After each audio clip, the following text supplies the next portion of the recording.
लिए कूलाम का नियम हम पढ़ रहे थे, और ये जो नियम था ना, इसका स्टेटमेंट क्या है, इसका स्टेटमेंट क्या है, इसका स्टेटमेंट मैं तुमको बता देता हूँ। किन्हीं दो स्थिर बिंदु आवेशों के मध्य, किन्हीं दो स्थिर बिंदु आवेशों के मध्य लगने वाले स्थिर वैद्युत बल का मान, स्थिर वैद्युत बल को तुम है ना आकर्षण या प्रतिकर्षण बल भी बोल सकते हो। तो स्थिर वैद्युत बल का जो मान है वो दोनों आवेशों के परिमाणों के गुणनफल के तो समानुपाती होता है, और बीच की दूरी के वर्ग के क्या होता है, व्युत्क्रमानुपाती होता है। बीच की दूरी के वर्ग के क्या होता है, व्युत्क्रमानुपाती होता है।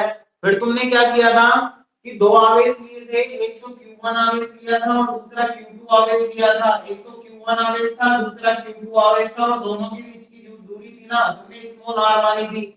और इस नियम को स्टेटमेंट के रूप में तुमने ऐसे लिख दिया था भाई, किन्हीं दो स्थिर बिंदु आवेशों के मध्य लगने वाला स्थिर वैद्युत बल का जो मान होता है, स्थिर वैद्युत बल का जो मान होता है वो दोनों आवेशों के परिमाणों के गुणनफल के तो समानुपाती होता है, और बीच की दूरी के वर्ग के व्युत्क्रमानुपाती होता है। फिर इसको गणितीय रूप में अगर लिखना चाहें, गणितीय रूप में अगर लिखना चाहें तो तुम्हारे पास ये आया था F समानुपाती Q1 का परिमाण, Q2 का परिमाण, और बटे में क्या आया था, R स्क्वायर आया था। समीकरण 1 और समीकरण 2 को तुमने मिलाकर जब लिखा था ना, तो ये समीकरण आया था तुम्हारे पास। फिर तुमने यहाँ से समानुपाती का चिन्ह हटाया था, तो एक नियतांक आया था, और वो नियतांक आया था K आया था। क्या आया था भाई, K आया था। इस K को तुमने क्या बोला था, इस के को तुमने क्या बोला था, स्थिर वैद्युत बल नियतांक। इसको बोला था तुमने स्थिर वैद्युत बल नियतांक, या फिर इसको कूलाम नियतांक भी कहते हैं। फिर मैंने तुमको ये भी बताया था कि जो के का मान होता है, ये जो के का मान होता है वो अलग अलग माध्यमों में अलग अलग होता है, और मात्रक पद्धति पर भी इसका मान डिपेंड करता है। तो देखो के का जो मान होता है ना, वो अलग अलग माध्यम के लिए अलग अलग होता है। अलग अलग माध्यम के लिए सबसे पहले हमने बात की थी निर्वात के लिए। किसके लिए बात की थी भाई, निर्वात के लिए बात की थी। और निर्वात के लिए जब हमने बात की थी ना, तो निर्वात के लिए तुमने कंडीशन फर्स्ट लगाई थी।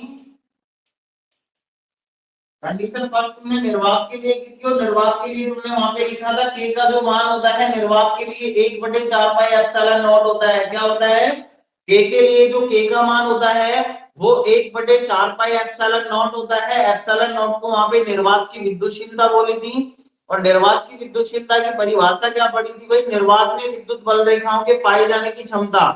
निर्वात में विद्युत बल रेखाओं के पाए जाने की जो क्षमता होती है उसको हम क्या कहते हैं, निर्वात की विद्युतशीलता कहते हैं। उसका मान भी मैंने तुमको बताया था 8.85 × 10⁻12 कूलम स्क्वायर बटे न्यूटन इनटू मीटर स्क्वायर। फिर सारे मान उस फॉर्मूले में रखकर और उसको जब सॉल्व किया जाता है तो न्यूमेरिकल के लिए तुमको उसका डायरेक्ट के का जो मान होता है भाई, फॉर्मूले के रूप में के का मान तो होता है 1/4 पाई एप्सिलॉन नॉट।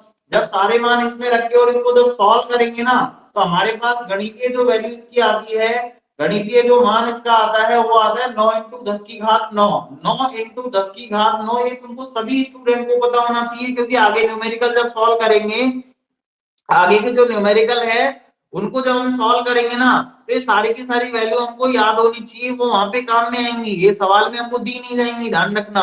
तो के का जो मान होता है निर्वात के लिए कितना होता है, 9 × 10⁹ न्यूटन इनटू मीटर स्क्वायर बटे कूलम स्क्वायर, ये के का मान होता है। अब जब तुमने के का मान फॉर्मूला, जो के का फॉर्मूला था निर्वात के लिए 1/4 पाई एप्सिलॉन नॉट, इसको जब तुम है ना इस वाले फॉर्मूले में रखोगे, इस वाले फॉर्मूले में रखोगे, तो तुम्हारे पास ये जो बल का मान आएगा, स्थिर वैद्युत बल का जो मान आएगा वो निर्वात के लिए कितना आएगा, वो तुम्हारे तुम्हें रखा भी था, मैं डायरेक्ट यहाँ पे लिख देता हूँ। निर्वात के लिए तुमने इसका मान कितना रखा था भाई, निर्वात के लिए तुम्हारे पास ये आया था 1/4 पाई एप्सिलॉन नॉट।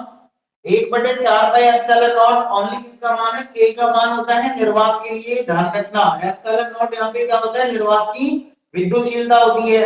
अब आगे बात करते हैं, बाकी जो फॉर्मूला है वो ऐसे कैसे लिख देंगे, Q1 का परिमाण, Q2 का परिमाण बटे में क्या आएगा R स्क्वायर। इसको तुमने है ना समीकरण 4 माना था, 4 ही माना था शायद सभी बच्चों ने, 4 समीकरण नाम लिया था। यहाँ तक हमने इसको पढ़ लिया था, यहाँ तक इस टॉपिक को हमने पढ़ लिया था। इसके आगे देखो इस टॉपिक को कैसे सॉल्व करेंगे भाई। निर्वात के लिए अगर तुमसे दो स्थिर बिंदु आवेशों के बीच में लगने वाले स्थिर वैद्युत बल का मान पूछा जाता है, तो तुमको डायरेक्ट फॉर्मूला याद होना चाहिए। निर्वात के लिए कितना होता है, 1/4 पाई एप्सिलॉन नॉट Q1 का परिमाण इंटू Q2 का परिमाण बटे में होता है R स्क्वायर। ध्यान रखना Q1 और Q2 दोनों आवेश होते हैं जो कि परिमाण के रूप में यहाँ पे दिए जाते हैं। परिमाण का मतलब होता है माइनस में भी अगर आवेश दे रखे हैं तो उनको तुमको किस में लेना है, प्लस में ही लेना है, ठीक है ना। और R दोनों आवेशों के बीच की क्या होती है, दूरी होती है।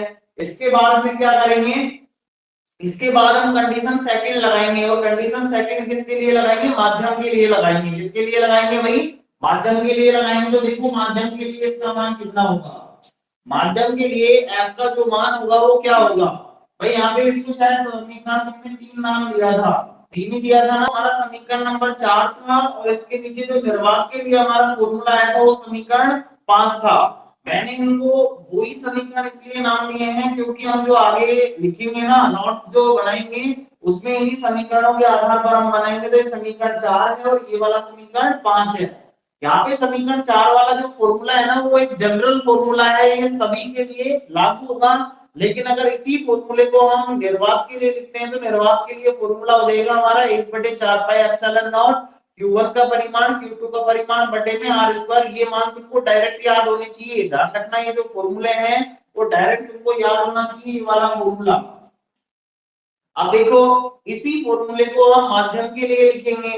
तो मैंने तुमको बताया था कि अलग अलग माध्यमों के लिए, अलग अलग माध्यमों के लिए k का जो मान होता है वो क्या होता है, अलग अलग होता है। तो माध्यम के लिए ये फॉर्मूला क्या होगा, बल का मान क्या होगा माध्यम के लिए, तो कंडीशन सेकंड, कंडीशन सेकंड हो जाएगी हमारी माध्यम के लिए, माध्यम के लिए। अब देखो माध्यम के लिए मान क्या होगा, माध्यम के लिए इस फॉर्मूले को लिखने के लिए, इस फॉर्मूले को माध्यम के लिए लिखने के लिए आपको कुछ भी नहीं करना है, ओनली k का मान रखना है। k का मान माध्यम के लिए क्या होगा भाई, भाई निर्वात के लिए तुमने k का मान क्या रखा था, 1/4 पाई एप्सिलॉन नॉट रखा था। एप्सिलॉन नॉट क्या होता है, निर्वात की विद्युतशीलता होती है। तो सेम टू सेम हम माध्यम के लिए अगर हम k का मान रखेंगे ना, माध्यम के लिए अगर हम k का मान रखेंगे तो k का जो मान होगा वो क्या होगा, देखो k का जो माध्यम के लिए मान होगा वो होता है 1/4 पाई एप्सिलॉन m। क्या होता है, 1/4 पाई एप्सिलॉन m।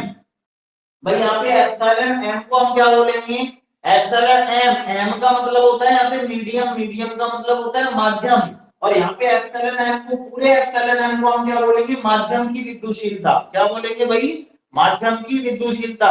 वहां पे हमने एप्सिलॉन नॉट लगाया था, एप्सिलॉन नॉट को हम निर्वात की विद्युतशीलता कहते हैं क्योंकि वो निर्वात के लिए फॉर्मूला था। यहाँ पे हम माध्यम के लिए लिख रहे हैं तो यहाँ पे एप्सिलॉन नॉट की जगह क्या आ जाएगा, एप्सिलॉन m आ जाएगा। एप्सिलॉन m को हम क्या बोलते हैं, माध्यम की विद्युतशीलता। क्या बोलते हैं, माध्यम की विद्युतशीलता बोलते हैं। इसको मैं यहाँ पे लिख देता हूँ, यहाँ एप्सिलॉन m माध्यम की विद्युतशीलता है, माध्यम की विद्युतशीलता। यहाँ एप्सिलॉन m क्या है, माध्यम की विद्युतशीलता है। और चाहो तो तुम है ना, इस सिंबल को मैंने उस दिन भी बताया था, चाहो तो इस सिंबल को तुम ऐसे भी बना सकते हो, एप्सिलॉन है, ठीक है ना। एप्सिलॉन को तुम दो तरीके से बना सकते हो, चाहो तो ऐसे बना दो, चाहो तो ऐसे बना दो, लेकिन एक टॉपिक में तुमको सिंबल जो है ना वो एक ही प्रकार का यूज करना है। ऐसे नहीं कि एक स्टेप में तो तुम ऐसा लिख रहे हो, दूसरे स्टेप में वैसा लिख रहे हो, तो वो फिर गलत माना जाएगा। ध्यान रखना एक टॉपिक में एक ही प्रकार का सिंबल तुमको यूज करना है, ठीक है ना।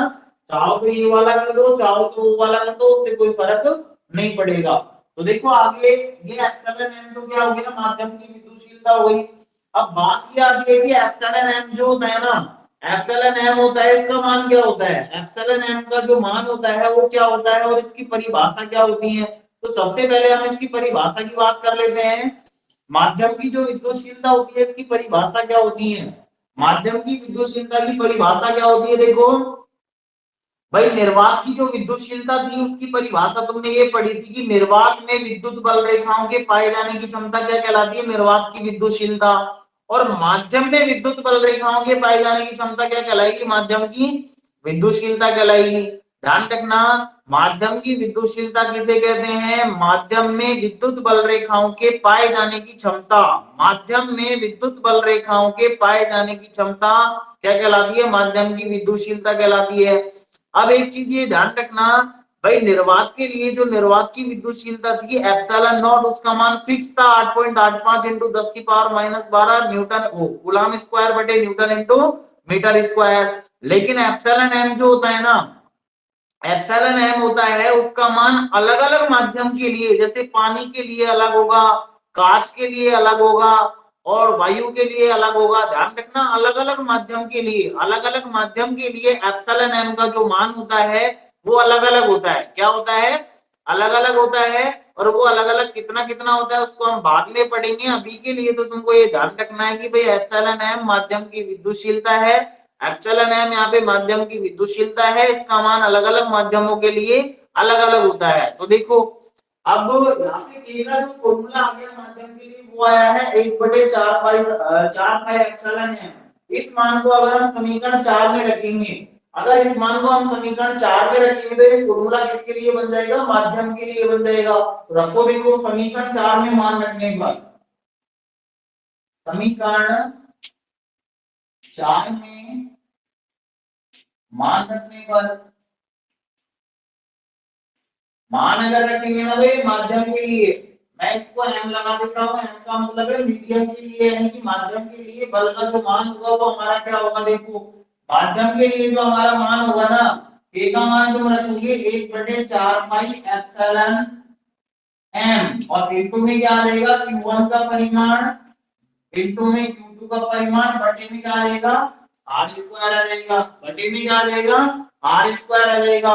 तो माध्यम के लिए जो फॉर्मूला होगा, माध्यम के लिए जो बल का फॉर्मूला होगा वो ये होगा, जिसको हम बोल सकते हैं समीकरण number 6, 1/4 pi epsilon M Q1 का परिमाण इंटू Q2 का परिमाण बटे में आर स्क्वायर। एप्सिलॉन एम को हम यहाँ पे क्या बोलते हैं? माध्यम की विद्युतशीलता बोलते हैं। Q1 का परिमाण और Q2 का परिमाण, Q1 Q2 यहाँ पे दोनों आवेश हैं, और यहाँ पे दोनों आवेशों के बीच की दूरी होती है। अब देखो, अब अगर हम यहाँ पे एप्सिलॉन एम की बात कर लेते हैं ना, तो अभी आगे इसका एक अलग से टॉपिक पढ़ेंगे। देखो एप्सिलॉन एम का जो मान होता है, एप्सिलॉन एम का एक फॉर्मूला होता है, और वो क्या होता है? देखो आगे हम एक टॉपिक पढ़ेंगे, इसी टॉपिक के बाद में आपेक्षिक विद्युतशीलता। आपेक्षिक विद्युतशीलता मैं थोड़ा सा यहाँ पे बता देता हूँ आपको बगल में। देखो एक तो भाई अभी तक जो हमने विद्युतशीलता पढ़ी है ना, वो दो विद्युतशीलताएं पढ़ी हैं। एक तो पढ़ी है हमने एप्सिलॉन नॉट, एक तो हमने क्या पढ़ी है? एप्सिलॉन नॉट पढ़ी है, और एक हमने पढ़ी है एप्सिलॉन एम। क्या पढ़ी है? एप्सिलॉन एम पढ़ी है। और एक विद्युतशीलता और आएगी तुम्हारे, एक विद्युतशीलता और आएगी जिसको हम कहते हैं एप्सिलॉन आर। क्या कहते हैं? एप्सिलॉन आर कहते हैं। देखो विद्युतशीलताएं जो होती है ना, वो तीन तीन होती हैं। एक तो माध्यम की विद्युतशीलता होती है, एक निर्वात की विद्युतशीलता होती है, जो कि दोनों के बारे में मैंने तुमको बता दिया है। एप्सिलॉन एम को तो हम माध्यम की विद्युतशीलता कहते हैं, एप्सिलॉन नॉट को हम निर्वात की विद्युतशीलता कहते हैं। अब बात करेंगे एप्सिलॉन आर की, तो देखो कहते हैं, क्या कहते हैं? आपेक्षिक विद्युतशीलता कहते हैं, या फिर इसका एक नाम और होता है जिसको हम माध्यम का पैरावैद्युतांक भी कह सकते हैं। पैरावैद्युतांक, डाई इलेक्ट्रिक कांस्टेंट। क्या कहते हैं? डाई इलेक्ट्रिक कांस्टेंट कहते हैं, यानी कि पैरावैद्युतांक। क्या कहते हैं? परावैद्युतांक कहते हैं। आपेक्षिक विद्युतशीलता भी इसको कहते हैं। अब देखो ये तीनों तीनों जो विद्युतशीलताएं होती हैं, तीनों जो विद्युतशीलताएं होती हैं, इन तीनों में आपस में एक रिलेशन होता है, आपस में एक संबंध होता है। और वो संबंध क्या होता है? देखो वो संबंध होता है एप्सिलॉन एम बराबर epsilon naught into epsilon R. क्या होता है? एप्सिलॉन एम बराबर होता है epsilon naught into epsilon R.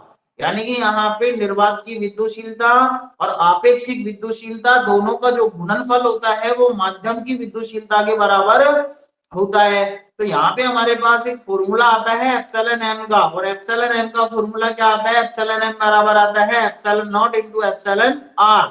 तो ध्यान रखना है यहाँ पे एप्सिलॉन आर को हम क्या कहते हैं? एप्सिलॉन आर यहाँ पे आपेक्षिक विद्युतशीलता है, जिसको हम माध्यम का परावैद्युतांक भी कह सकते हैं, डाइलेक्ट्रिक कांस्टेंट इंग्लिश में इसको कहते हैं। तो देखो ये जो माध्यम के लिए हमारे पास फॉर्मूला आया है, ये जो माध्यम के लिए हमारे पास फॉर्मूला है, यहाँ पे हम एप्सिलॉन एम का अगर मान रखते हैं, एप्सिलॉन एम का मान अगर हम रखते हैं, तो हमारे पास वो मान अगर एप्सिलॉन एम का हम यहाँ पे रखते हैं, तो देखो हमारे पास ये फॉर्मूला थोड़ा सा चेंज हो जाएगा, और वो क्या होगा? देखो क्योंकि एप्सिलॉन एम बराबर क्या होता है, एप्सिलॉन एम बराबर होता है एप्सिलॉन इनटू एप्सिलॉन आर, क्या होता है epsilon naught into epsilon R होता है।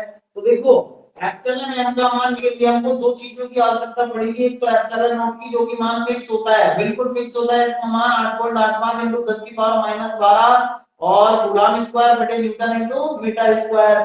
फिर बात आती है एप्सिलॉन आर की, तो एप्सिलॉन आर का जो मान होता है ना, एप्सिलॉन आर का जो मान होता है वो अलग-अलग माध्यमों के लिए अलग-अलग होता है। मैं लिखवाऊंगा कि कौन से माध्यम के लिए कितना होता है। अभी इस टॉपिक को खत्म करने के बाद, इस टॉपिक को खत्म करने के बाद एप्सिलॉन आर के बारे में हम आगे चर्चा करेंगे और इसके मान भी मैं लिखवाऊंगा कि कौन से माध्यम के लिए कितना होता है, क्योंकि न्यूमेरिकलों में ये चीज हमारे काम में आती है। इसलिए एप्सिलॉन आर के बारे में हम थोड़ा सा आगे चर्चा करेंगे इस टॉपिक के बाद, ठीक है ना। एप्सिलॉन आर को हम क्या कहते हैं, एप्सिलॉन आर को हम आपेक्षिक विद्युतशीलता कहते हैं। इसका मान अलग-अलग माध्यमों के लिए अलग-अलग होता है। इसका मान हमेशा ध्यान रखना एक से बड़ा होता है, क्या होता है एक से बड़ा होता है। तो देखो एप्सिलॉन एम का मान हम क्या लिख सकते हैं, epsilon naught into epsilon R. समीकरण 6 में अगर इस मान को रखेंगे तो हम देखो इस फॉर्मूले को क्या लिख सकते हैं, होता है माध्यम के लिए जो बल का मान है वो हमारे पास क्या आ जाएगा 1/4 पाई एप्सिलॉन एम की जगह क्या रखेंगे epsilon naught into epsilon R, epsilon naught into epsilon R. और बाकी चीज को हम ऐसे कैसे लिख देते हैं q1 का परिमाण q2 का परिमाण बटे में हमारे पास क्या रहेगा r स्क्वायर आ जाएगा। ये फॉर्मूला बन गया हमारे पास किसका, माध्यम के लिए दो स्थिर बिंदु आवेशों के मध्य लगने वाला स्थिर वैद्युत बल। ये भी माध्यम के लिए बल का फॉर्मूला था, लेकिन इस फॉर्मूले को हम ऐसे भी लिख सकते हैं। अब देखो इसको मैं मान लेता हूं समीकरण नंबर 7, क्या मान लेता हूं समीकरण नंबर 7 मान लेता हूं। अब एक चीज ये देखो भाई, निर्वात के लिए जो हमारे पास फॉर्मूला आया था 1/4 पाई एप्सिलॉन नॉट q1 का परिमाण q2 का परिमाण बटे में r स्क्वायर। माध्यम के लिए जो फॉर्मूला आ रहा है वो सेम टू सेम निर्वात के समान ही फॉर्मूला है, बस अंतर इतना सा है थोड़ा सा कि एप्सिलॉन नॉट के गुणा में क्या लगा दिया जाता है एप्सिलॉन r लगा दिया जाता है। क्या लगा दिया जाता है एप्सिलॉन r लगा दिया जाता है। कहने का मतलब मेरा ये है, अगर अगर निर्वात के लिए तुमने फॉर्मूला लिख रखा है, निर्वात के लिए अगर तुमने फॉर्मूला लिख रखा है उसको तुमको माध्यम में चेंज करना है, तो तुमको थोड़ा सा परिवर्तन ये करना है कि एप्सिलॉन नॉट के गुणा में, एप्सिलॉन नॉट के गुणा में तुमको क्या लगाना है एप्सिलॉन आर लगाना है। और एप्सिलॉन आर वहां पे क्या होता है, एप्सिलॉन आर वहां पे आपेक्षिक विद्युतशीलता होती है। जिस माध्यम के लिए तुम उस फॉर्मूले को लिख रहे हो ना, जैसे पानी के लिए लिख रहे हो तो पानी के लिए तुम्हारे एप्सिलॉन आर का मान आ जाएगा, कांच के लिए लिख रहे हो तो कांच के लिए आ जाएगा। तो कुल मिला के बात ये है, निर्वात के लिए अगर फॉर्मूला तुम्हारे पास लिखा हुआ है तो उसमें एप्सिलॉन नॉट के गुणा में ओनली तुमको क्या लिखना है एप्सिलॉन आर लिखना है। वो फॉर्मूला किसके लिए चेंज हो जाएगा, वो माध्यम के लिए चेंज हो जाएगा। अब देखो हम यहाँ पे इन दोनों समीकरणों से समीकरण 5 और समीकरण 7 यानी कि माध्यम और निर्वात के लिए जो हमारे पास फॉर्मूले आ रहे हैं, इन दोनों फॉर्मूलों का यूज करके हमारे पास न्यूमेरिकल सॉल्व करने के लिए एक फॉर्मूला और भी आएगा, एक नया फॉर्मूला निकल करके आएगा और वो फॉर्मूला वेरी वेरी इंपॉर्टेंट होगा। उससे संबंधित कई बार न्यूमेरिकल पूछे जाते हैं। देखो कैसे निकालेंगे इस फॉर्मूले को, भाई यहाँ पे समीकरण 5 में देखो 1/4 पाई एप्सिलॉन नॉट q1 का परिमाण q2 का परिमाण बटे में r स्क्वायर। इसकी जगह पे हम क्या लिख सकते हैं f निर्वात लिख सकते हैं ना। तो यहाँ पे देखो ये जो फॉर्मूला हमारे पास आ रहा है यहाँ पे 1/4 पाई एप्सिलॉन नॉट q1 का परिमाण q2 का परिमाण बटे में r स्क्वायर। इसकी जगह f निर्वात लिख सकते हैं, ओनली नीचे क्या बचेगा एप्सिलॉन r बचेगा। तो समीकरण 5 से इसमें मान रखो, समीकरण 5 से मान रखने के बाद समीकरण 5 से मान रखने पर,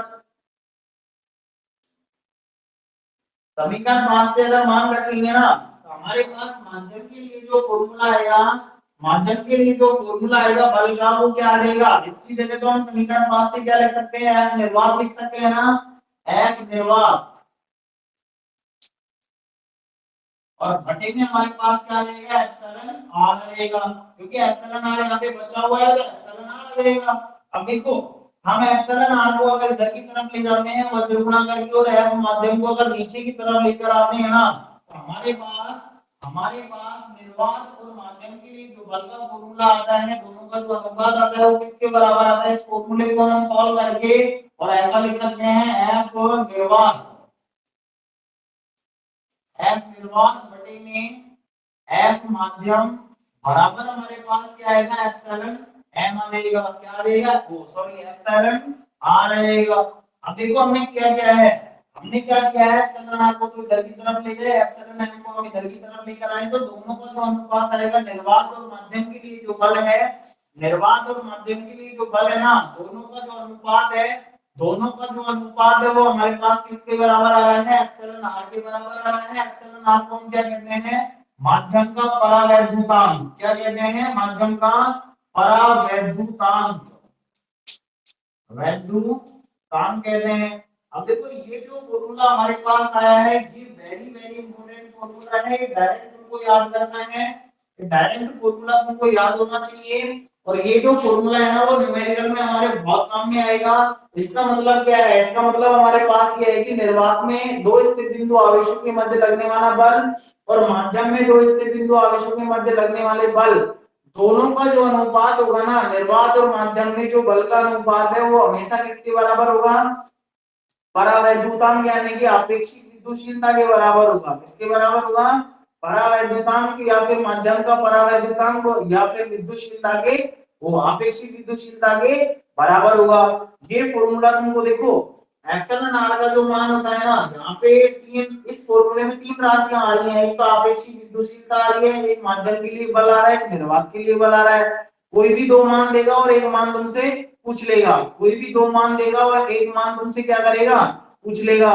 तो ये फॉर्मूला ना तुमको डायरेक्ट याद होना चाहिए, वेरी वेरी इंपॉर्टेंट है। और इसी फॉर्मूले से एक चीज निकल कर और आती है, देखो वो क्या आती है, और वो क्या आएगी, यहाँ पे क्या है, यहाँ पे क्या है, एक चीज ध्यान रखना कि एप्सिलॉन आर जो होता है ना, एप्सिलॉन आर जो होता है इसका मान हमेशा एक से बड़ा होता है। क्या होता है, एप्सिलॉन आर का मान हमेशा एक से बड़ा होता है। अगर एक से बड़ा होता है तो हम यहाँ पे लिख सकते हैं कि चूंकि epsilon R is greater than क्या होगा 1 होगा।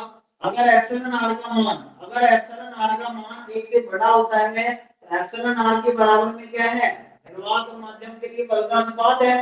अगर मान लो एप्सिलॉन आर का मान 1 से बड़ा है तो इनका अनुपात भी क्या होगा 1 से बड़ा होगा कि नहीं होगा, बिल्कुल होगा। तो हम यहाँ पे एप्सिलॉन आर की जगह इनका अनुपात भी लिख सकते हैं, लिखो देखो एफ निर्वात बटे में आ जाएगा एफ माध्यम बराबर में वो इज ग्रेटर देन क्या आ जाएगा एक आ जाएगा। देखो एप्सिलॉन आर का मान अगर एक से बड़ा है ना तो एप्सिलॉन आर के बराबर में ये अनुपात है, तो इस अनुपात का मान भी क्या होगा एक से बड़ा होगा। और एक से बड़ा अगर होगा तो हम एफ माध्यम को इधर की तरफ लेकर जाते हैं तो हमारे पास एक रिलेशन और निकल कर आता है निर्वात इज ग्रेटर देन क्या आएगा एफ माध्यम। अब इसका मतलब क्या है, इसका मतलब देखो ये है, इसका मतलब ये हुआ कि हमेशा ध्यान रखना, हमेशा ध्यान रखना अगर मान लो तुमने दो स्थिर बिंदु आवेशों को, दो स्थिर बिंदु आवेशों को अगर मान लो तुमने निर्वात में लिख रखा है, निर्वात में रख रखा है, तो निर्वात में अगर बल का मान निकालोगे ना उस बल का मान माध्यम से हमेशा क्या आएगा अधिक आएगा। कहने का मतलब यह है कि दो स्थिर बिंदु आवेशों के मध्य लगने वाले बल का जो मान होता है वो हमेशा निर्वात में माध्यम की अपेक्षा क्या होता है अधिक होता है।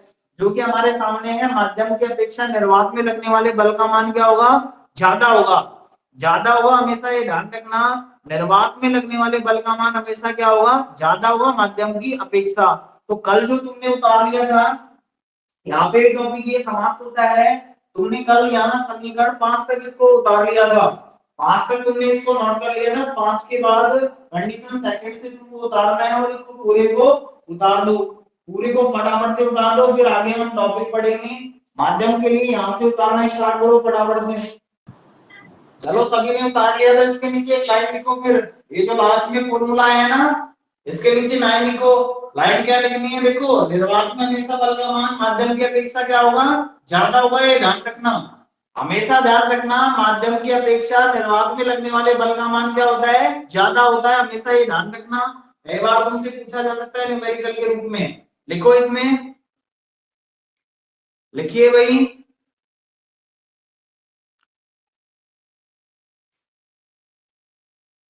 माध्यम की अपेक्षा, लिखो माध्यम की अपेक्षा, माध्यम की अपेक्षा दो स्थिर बिंदु आवेशों के मध्य, दो स्थिर बिंदु आवेशों के मध्य लगने वाले बल का मान, स्थिर बिंदु आवेशों के मध्य लगने वाले बल का मान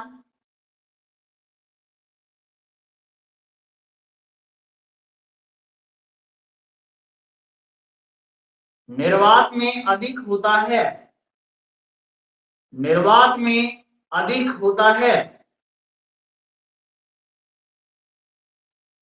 निर्वात में अधिक होता है। ये टॉपिक हमारा यहाँ पे समाप्त होता है। आगे चलते हैं। देखो जितने भी फॉर्मूले आते जा रहे हैं ना, सारे के सारे फॉर्मूले तुमको याद होने चाहिए, ध्यान रखना। न्यूमेरिकल सॉल्व करने के लिए आगे बहुत सारे न्यूमेरिकल सॉल्व करेंगे हम।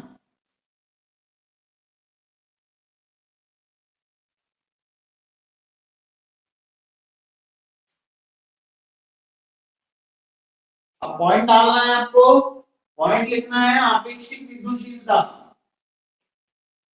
आपेक्षिक विद्युतशीलता।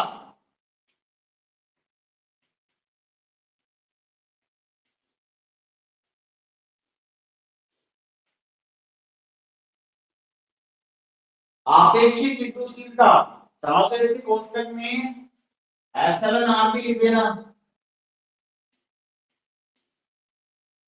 देखो भाई आपेक्षिक विद्युतशीलता क्या होती है, अभी मैंने बताया था तुमको कि आपेक्षिक विद्युतशीलता का टॉपिक इस कूलॉम के नियम के बाद में पढ़ेंगे। तो आपेक्षिक विद्युतशीलता को हम यहाँ पे पढ़ते हैं कि इसकी परिभाषा तो क्या होती है, और दूसरी बात इसके मान कौन कौन से माध्यम के लिए कितने कितने होते हैं उसको भी हम देखेंगे। तो देखो आपेक्षिक विद्युतशीलता, सबसे पहले तो इसकी परिभाषा क्या होती है। आपेक्षिक जो विद्युतशीलता होती है इसकी परिभाषा क्या होती है, इसका जो फॉर्मूला अभी हमने पढ़ा था, फॉर्मूला जो अभी हमने पढ़ा था ना, फॉर्मूला जो हमने पढ़ा था वो क्या पढ़ा था भाई, अभी हमने पढ़ा था कि विद्युतशीलताओं में रिलेशन एप्सिलॉन एम बराबर हमने पढ़ा था एप्सिलॉन नॉट इनटू में एप्सिलॉन आर। क्या बताया था, एप्सिलॉन एम बराबर एप्सिलॉन नॉट इनटू में एप्सिलॉन आर।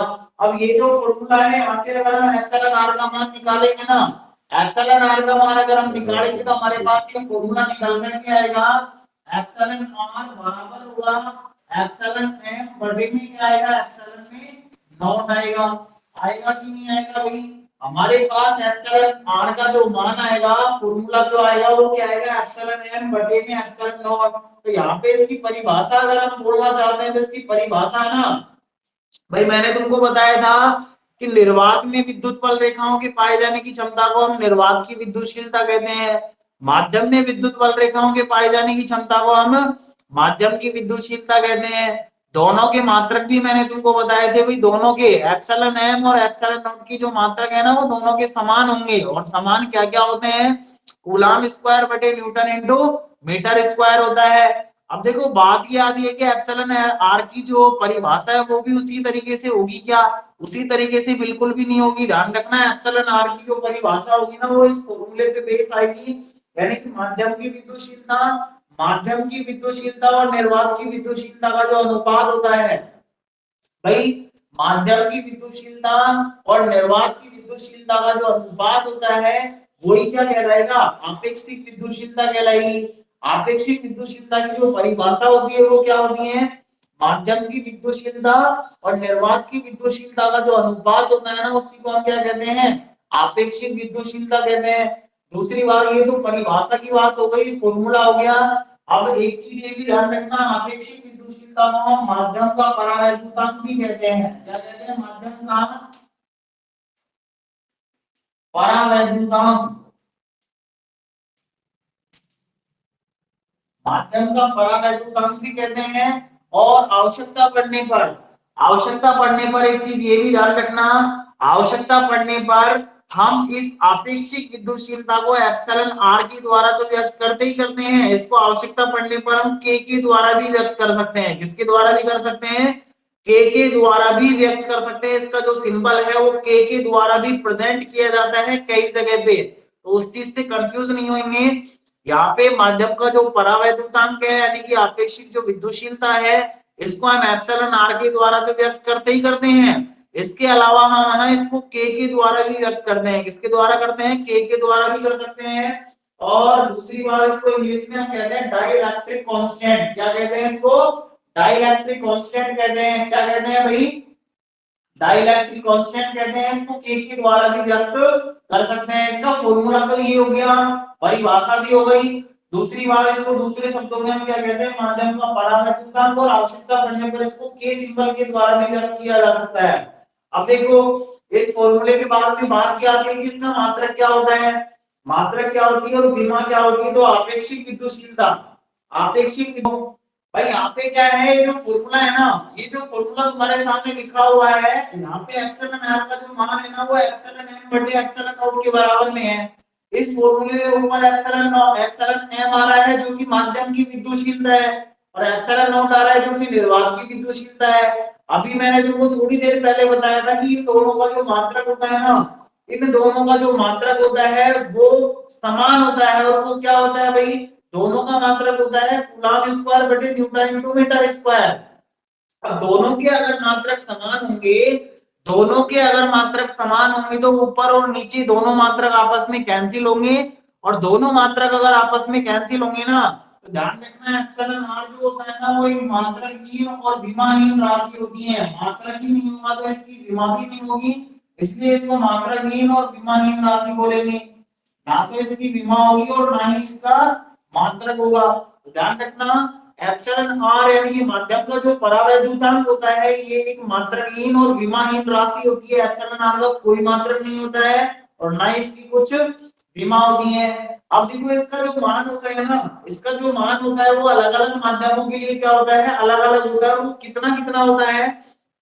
वैसे तो देखो हजारों माध्यम होते हैं, हजारों माध्यम होते हैं, लेकिन जो नॉर्मली हमारे न्यूमेरिकलों में काम में आएंगे, जो हमारी बुक में लिख रखे हैं, बुक में तो वैसे और भी ज्यादा लिख रखे हैं, जनरली हमारे जो काम में आते हैं ना, वो मैं तुमको यहाँ पे लिखवा देता हूँ। और सारे के सारे मान तुमको याद नहीं रखने हैं, जो मैं लिखवाऊंगा ना ओनली वो याद रख लेना। क्योंकि एग्जाम में जो न्यूमेरिकल आते हैं या फिर जो पूछता है ना, वो इन्हीं पे आधारित सवाल पूछता है। तो सारे के सारे याद रखना तुमको जरूरी नहीं है। अगर याद करते हो तो अच्छी बात है, लेकिन जो मैं यहाँ पे लिखवाऊंगा ना, उनको तो कन्फर्म तुमको याद करना ही करना है। इंपोर्टेंट मान लिखवाऊंगा जो तुम्हारी बुक में भी लिखे हुए हैं। देखो सबसे पहले हम बात करेंगे, सबसे पहले हम बात करेंगे, देखो एप्सिलॉन आर का जो मान होता है ना, एप्सिलॉन आर का जो मान होता है वो निर्वात के लिए कितना होता है? एप्सिलॉन आर का जो मान होगा वो निर्वात के लिए कितना होता है? तो देखो निर्वात के लिए इसका जो मान होगा ना, निर्वात के लिए, निर्वात के लिए एप्सिलॉन आर का जो मान होगा, निर्वात के लिए एप्सिलॉन आर का जो मान होता है वो कितना होता है? 1 होता है भाई। कितना होता है? निर्वात के लिए एप्सिलॉन आर का जो मान होता है वो कितना होता है? 1 होता है। तो एक चीज ये ध्यान रखना, एक चीज ये ध्यान रखना, निर्वात के लिए एप्सिलॉन आर का मान हमारे पास कितना होगा? 1 होगा। कितना होगा? 1 होगा। अगर कहीं भी हमको आवश्यकता पड़े, अगर कहीं भी हमको आवश्यकता पड़े, तो हमारे पास एप्सिलॉन आर का मान निर्वात के लिए 1 होता है। डायरेक्ट तुमको याद रखना है, कहीं पे भी तुमको दिया नहीं जाएगा, एक चीज तुमको पहले से याद होनी चाहिए। एप्सिलॉन आर का मान कितना होता है? 1 होता है। सेकंड नंबर पे हम बात करेंगे वायु के लिए। वायु के लिए इसका मान कितना होगा? देखो वायु के लिए एप्सिलॉन आर का जो मान होता है ना, वायु के लिए एप्सिलॉन आर का जो मान होता है वो होता है 1.00056। ये होता है हमारे पास एप्सिलॉन आर का जो मान होता है वो 1.00056। ये जो मान है ना, ये जो मान है वो वायु के लिए होता है। अब ये वायु के लिए जो मान है, इसको क्या हम लगभग बराबर किसके लिख सकते हैं भाई? इस मान को, इस मान को लगभग बराबर 1 के बराबर में लिख सकते हैं क्या? बिल्कुल लिख सकते हैं। देखो इस मान को हम लगभग बराबर किसके लिख सकते हैं? 1 के बराबर में लिख सकते हैं। अब एक चीज ये ध्यान रखना, देखो निर्वात के लिए और वायु के लिए, निर्वात के लिए और वायु के लिए जब हम न्यूमेरिकल में यूज करेंगे एप्सिलॉन आर का मान, तो दोनों का जो मान होगा ना वो क्या होगा? समान होगा। इसका मान भी एक है और इसका मान भी एक है। तो कुल मिला के बात ये है, अगर दो स्थिर बिंदु आवेशों को हमने निर्वात में रख रखा है, फिर उसके बाद उसको हम वायु में अगर रखते हैं ना, तो दोनों के लिए बल का मान हमारे पास क्या आएगा, सेम आएगा। दोनों के लिए बल का मान क्या आएगा, सेम आएगा। क्यों? क्योंकि दोनों के लिए निर्वात और वायु के लिए हमेशा ध्यान रखना, इसका एप्सिलॉन आर का जो मान होता है ना, वो समान होता है। और वो कितना होता है भाई, एक होता है। निर्वात और वायु दोनों के लिए एप्सिलॉन आर का मान हमारे पास एक होता है, इसलिए स्थिर वैद्युत बल का मान भी दोनों के लिए क्या होगा, समान होगा। जो मान तुम निर्वात के लिए यूज करोगे, वही मान तुम वायु के लिए यूज कर सकते हो बल का, ठीक है ना। अब इसके बाद देखो आगे चलते हैं। इसके बाद में हम बात करेंगे पानी के लिए इसका मान कितना होता है। शुद्ध जल के लिए इसका जो मान होता है ना, वो कितना होता है, इसका मान 80 होता है। शुद्ध जल के लिए इसका जो मान होता है वो कितना होता है भाई, 80 होता है, यानी कि 80 होता है। शुद्ध जल के लिए कितना होता है, 80 होता है। आगे चलते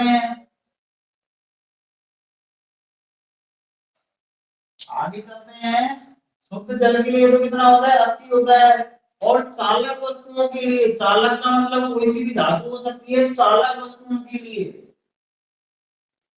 चालक चालक का मतलब सभी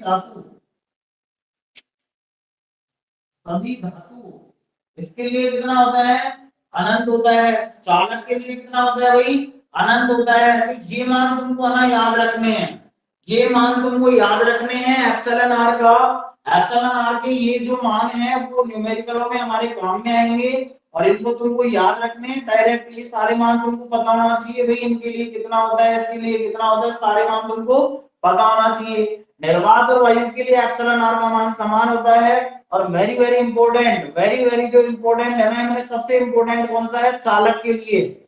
चालक के लिए तुम्हारे पास कितना होता है भाई, एप्सिलॉन आर का मान अनंत होता है।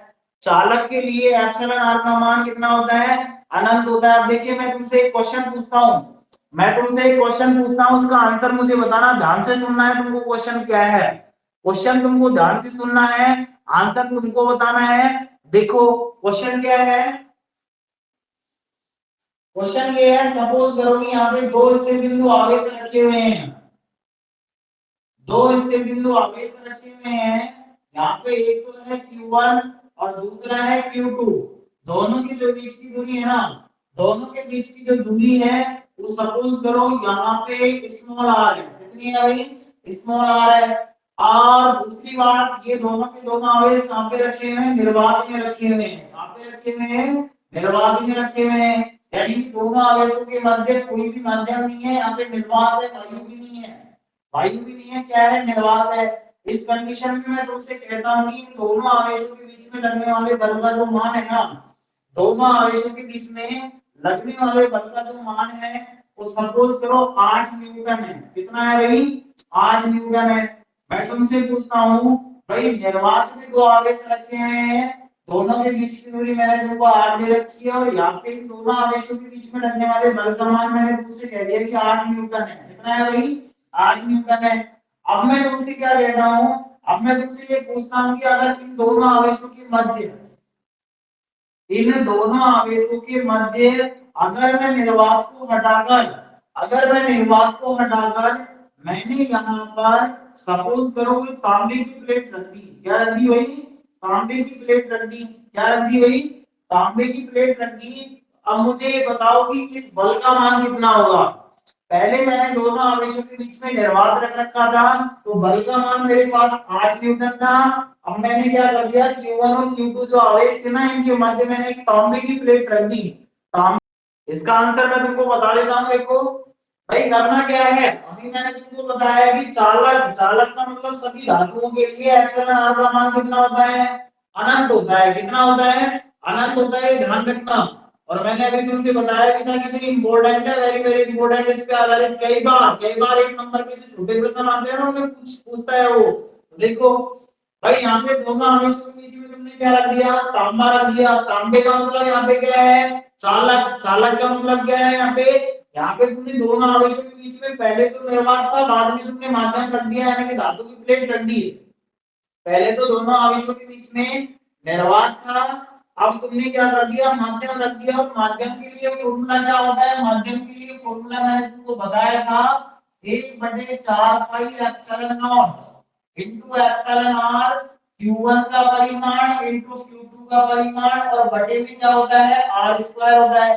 ये फॉर्मूला लिखा था ना भाई बल के लिए, बल के लिए माध्यम में हमने ये फॉर्मूला लिखा था 1/4 pi epsilon naught into epsilon R Q1 Q2 बटे में R स्क्वायर। अब देखो यहाँ पे तुमको लिखना है इस तांबे के लिए, यानी तांबा जब रखा हुआ है तो आवेशों के बीच में तो बल का मान कितना होगा। अब तांबा एक क्या होता है, चालक प्लेट होती है, और चालक के लिए एप्सिलॉन आर का मान कितना होता है, अनंत होता है। चालक के लिए एप्सिलॉन आर का मान अनंत होता है। अब देखिए मुझे ये बताओ यहाँ पे एप्सिलॉन आर का मान जब हम अनंत रखेंगे ना, एप्सिलॉन आर का मान जब हम अनंत रखेंगे तो अनंत का जब इसमें Q1 Q2 में भाग देंगे, अनंत का जब Q1 Q2 में हम भाग देंगे ना, तो देखिए मुझे बताओ किसी भी संख्या में अगर अनंत का हम भाग देते हैं तो कितना आता है भाई, हमारे पास कितना आएगा, जीरो आएगा। कितना आएगा, जीरो आएगा।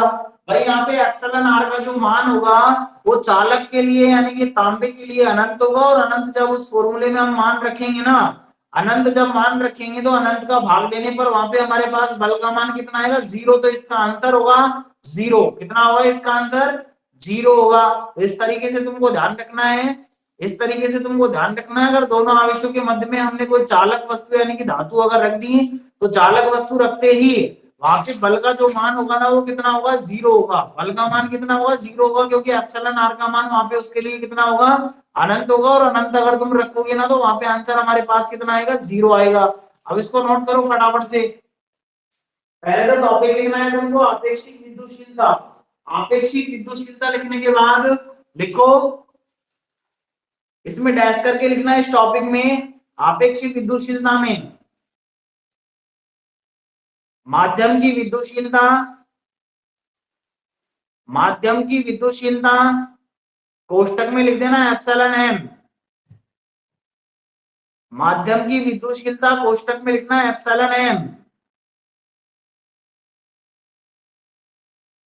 तथा निर्वात की विद्युतशीलता कोष्टक में लिखना है एप्सिलॉन नॉट। माध्यम की विद्युतशीलता तथा निर्वात की विद्युतशीलता, निर्वात की विद्युतशीलता के कोष्टक में लिखना है एप्सिलॉन नॉट के अनुपात को, के अनुपात को आपेक्षिक विद्युतशीलता कहते हैं।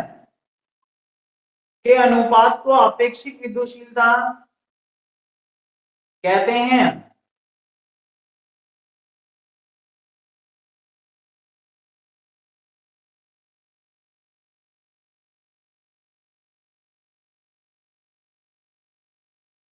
अर्थात लिखते हो ये फॉर्मूला लिख देना, अपेक्षित विद्युतशीलता एप्सिलॉन आर बराबर, ये फॉर्मूला लिखना है तुमको एप्सिलॉन एम बटे एप्सिलॉन नॉट। कोष्टक में ये भी लिख देना कि इसको माध्यम का परावैद्युतांक भी कहते हैं। कोष्टक में ये भी लिख देना माध्यम का परावैद्युतांक। और इस फॉर्मूले के नीचे, इस फॉर्मूले के नीचे तुमको ये लिखना है कि आपेक्षिक विद्युतशीलता एक मात्राहीन और विमाहीन राशि होती है। क्या लिखना है, आपेक्षिक विद्युतशीलता एक मात्राहीन और विमाहीन राशि होती है। दूसरी बात फिर नीचे इसके मान भी लिख देना, नीचे एप्सिलॉन और के मान जैसा मैंने इस सारणी में बनाया है वैसे के वैसे तुमको लिखना है। मात्राहीन और विमाहीन राशि होती है, इसके बारे में चार्ट बना देना। और यहाँ तक तो तुमको इस टॉपिक को कंप्लीट करना है। इसके आगे कल हम पढ़ेंगे कूलाम के नियम का सदिश निरूपण। आज के लिए इतना ही, इसको फटाफट से उतार लो और जल्दी से लेफ्ट हो जाए इस चैनल से। इसके बाद तुम्हारी केमिस्ट्री की क्लास चलेगी।